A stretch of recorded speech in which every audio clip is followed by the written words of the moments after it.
What happens when a powerful union's strongest weapon suddenly becomes their greatest weakness? London's recent tube driver strike might just be writing the obituary for traditional labor bargaining tactics. For 5 consecutive days, London's underground rail network ground to a halt as drivers walked off the job. But here's where it gets controversial. The city didn't collapse into chaos as expected. Instead, something remarkable happened that union leaders probably didn't see coming. The capital's streets transformed into a sea of cyclists, with commuters discovering alternatives they never knew existed. At major intersections throughout the city, an unexpected sight emerged.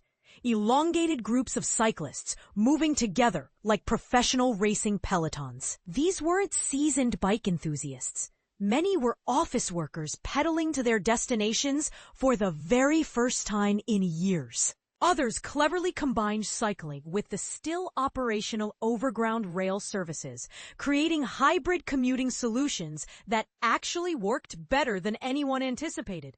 The numbers tell a story that should make union negotiators nervous. Lime, the popular e-bike rental company, recorded a staggering 58% surge in usage on Monday alone. That's not just a temporary blip. It represents thousands of Londoners discovering that they might not need the tube as much as they thought they did.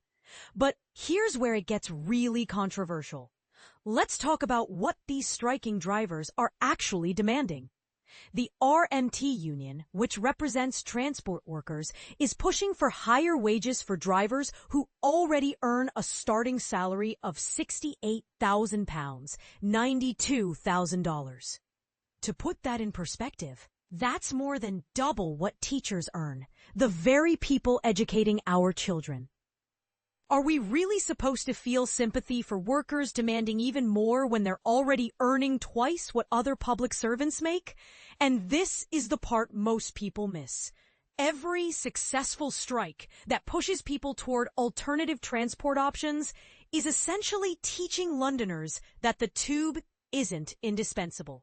The union that once held the power to bring Britain's economic heart to a complete standstill may have inadvertently shown the city how to function without them.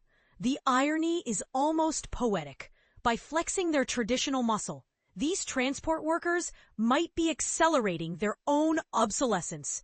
As London becomes increasingly bike-friendly and commuters realize they have viable alternatives, the union's legendary bargaining power appears to be evaporating like morning mist.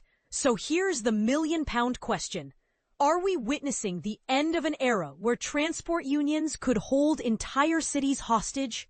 Have these drivers just taught London that life goes on and might even improve without them? What do you think?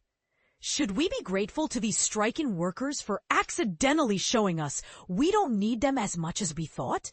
Or is this just a temporary inconvenience that proves their value? Share your thoughts.